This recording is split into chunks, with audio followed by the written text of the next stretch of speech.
Praise the Lord. ஹல்லேலூயா. காலை வேளையில் உங்கள் யாவரையும் இயேசு கிறிஸ்து நாமத்தில் வாழ்த்துகிறேன். மீண்டுமாக ஆசீர்வாத மன்னா தேவனுடைய வார்த்தையின் மூலமாக உங்களை சந்திப்பதில் மகிழ்ச்சி அடைகிறேன். தேவன் எல்லாவற்றுக்கும் நமக்கு போதுமானவராய் இருக்கிறார். நம்முடைய வாழ்க்கையை அவர் ஒவ்வொரு நாளும் கண்ணோக்கி பார்க்கிறார். நமக்கு என்ன தேவையோ அதையெல்லாம் கர்த்தர் சந்திக்கிற போதுமானவராய் இருக்கிறார். அவர் ஒருபோதும் நம்மை கைவிடுகிறதில்லை, ஒரு நாளும் நம்மை விட்டு விலகுவதில்லை. மனம் கலங்கி போகாதிருங்கள், எல்லாவற்றிலும் தேவனை நம்பியிருங்கள். அவர் நிச்சயம் உங்களை விடுவிப்பார். உங்கள் மேல் அவர் மிகுந்த அன்புள்ளவராக இருக்கிறார். நீங்கள் சோர்ந்து போகாதபடிக்கு உங்களை தேற்றி தைரியப்படுத்துகிறவராக இருக்கிறார். நம் ஒவ்வொரு நாளும் சந்திக்கிற பிரச்சனைகள், போராட்டங்கள், தேவைகள், இக்கட்டுகள், நெருக்கங்கள் மத்தியிலே நாம் கர்த்தரை மாத்திரம் நோக்கி பார்க்கும் பொழுது கர்த்தரிடத்திலிருந்து நமக்கு வருகிற ஒத்தாசைகளும் பலனும் ஆலோசனைகளும் நிச்சயம் நம்மை ஆசீர்வதிக்கும். அல்லேலூயா. இந்த காலைவேளையில கூட உங்களுக்காக தேவன் பேசுகிற தீர்க்கமான வார்த்தை பார்த்து ஜெபிக்க போகிறோம்.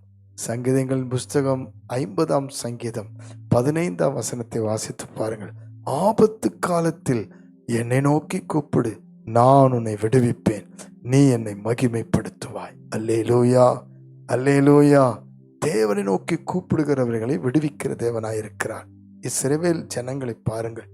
430 வருஷம் பார்வோனுடைய அடிமைத்தனத்தில் இருந்த பொழுது அவர்கள் கூப்பிட்ட கூப்பிடுதல் தேவ சந்நிதியில் வந்து எட்டிற்று என்று வேதத்திலே வாசிக்கிறோம். அப்போ தேவனை நோக்கி கூப்பிடுகிற ஒரு கூப்பிடுதல் தான் இன்றைக்கு நம்முடைய வாழ்க்கையிலே தேவை. இன்றைக்கு நாம் எந்த சூழ்நிலையில கர்த்தரை நோக்கி கூப்பிட்டாலும் அவர் கேட்பார். அல்லேலூயா. ஆபத்து காலம் என்று பல விதத்திலே நாம் பார்க்கிறோம். வியாதி, பலவீனம், பொல்லாப்பு, பாவத்தின் சூழ்நிலையிலே, இன்னும் பலவித பிசாசுடைய போராட்டத்திலே ஆபத்தான சில காலகட்டங்களை சத்துரு கொண்டு வருகிறான். ஆனாலும் கர்த்தர் நம்மை விடுவிக்க அவர் துணையாயிருக்கிறார். அல்லேலூயா. தேவன் தமது ஜனங்களை விடுவித்தார். தேவ நாமத்தை மகிமைப்படுத்தும்படி தமது ஜனங்களை அடிமைப்படுத்தின பார்வோனைவன் சேனையும் செங்கடலிலே மூழ்கி போட்டு அவர் மகிமைப்பட்டார். நியாயாதிபதிகள் 6ஆம் அதிகாரத்தில் மீதியானியர் இஸ்ரவேல் ஜனங்களை நெருக்கினார்கள். அவருடைய ஆசீர்வாதங்களை எல்லாவற்றையும் இரவோடு இரவாய் திருடிக் கொண்டு போனார்கள், கொள்ளையடித்து கொண்டு போனார்கள். அவர்கள் வேதனையோடு கூட தேவனை நோக்கி கூப்பிட்டார். தங்கள் ஆபத்திலே கூப்பிட ஆரம்பித்தார். அவருடைய வாழ்வாதாரங்கள் எல்லாம் இழந்து போன நேரத்தில் கூப்பிட ஆரம்பித்தார்கள். கர்த்தர் கிதியோன் என்ற ஒரு நியாயாதிபதியை எழுப்பினார். அவன் யுத்தம் பண்ணி அந்த மீதியானியரை முற்றிலுமாய் அவன் சங்கரித்து தமது ஜனங்களை விடுவித்தான். கவலைப்படாதிருங்கள், ஆண்டவராய் இயேசு கிறிஸ்துவை பாருங்கள். நமக்காக எல்லாவற்றையும் கல்வாரி சிலுவையிலே சுமந்து தன்னுடைய ஜீவனை கொடுத்து நமக்காக விடுதலை அனுப்பும்படி அவர் சித்தமாயிருக்கிறார். அவர் இன்றைக்கும் உயிரோடு இருக்கிறார். ஒருவேளை உங்கள் வாழ்க்கையில என்ன காலகட்டங்கள், என்ன வேதனைகள், என்ன துக்கங்கள், என்ன பாடுகள், எந்த பிரச்சனையில சிக்கி கொண்டிருக்கிறீர்கள், ஆபத்தான சூழ்நிலைகளில் எந்த காலகட்டத்தில் நீங்கள் போராடி கொண்டிருக்கிறீர்கள், பிள்ளைகள் வாழ்க்கை, குடும்ப வாழ்க்கை, ஏதோ ஒரு சூழ்நிலையில கட்டப்பட்டதாக, சிக்கி கொண்டதாக, வேதனைப்படுத்தப்பட்டதாக, வியாதியின் போராட்டத்திலே ஆபத்தான கட்டங்கள் என்று சொல்லுகிற சூழ்நிலையில் காணப்படலாம். இப்பொழுது நாம் கர்த்தரை நோக்கி கூப்பிடுவோம்.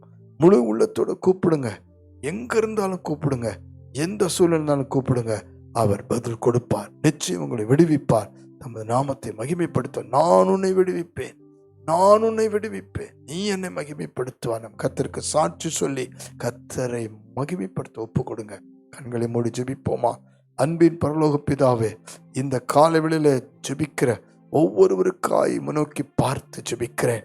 ஆபத்து காலம் என்று சொல்லி ஒவ்வொருவருக்கும் பல வழிகளிலே, பல விதங்களிலே, பல சூழ்நிலைகளிலே இப்பொழுது காணப்பட்டாலும் இந்த காலை வேளையிலே உம்முடைய விடுவிக்கிற காலம், இறங்கி வருவதாக என்று ஜெபிக்கிறேன். உம்முடைய விடுதலையின் கரம் ஒவ்வொருவரையும் தொடுவதாக, வாலிப பிள்ளைகளை தொடுவதாக. பாவ சோதனையிலிருந்து, பிசாசின் பிடியிலிருந்து, வியாதி படுக்கையிலிருந்து, போராட்டங்களிலிருந்து, கடன் பிரச்சனையிலிருந்து, எப்பேற்பட்ட ஆபத்து பொல்லாப்புகள் எதுவாக இருந்தாலும் இந்த காலவெளியிலும் அது வல்லமை பாய்வதாக. ஒவ்வொருவரையும் இப்பொழுது தொடுவீராக.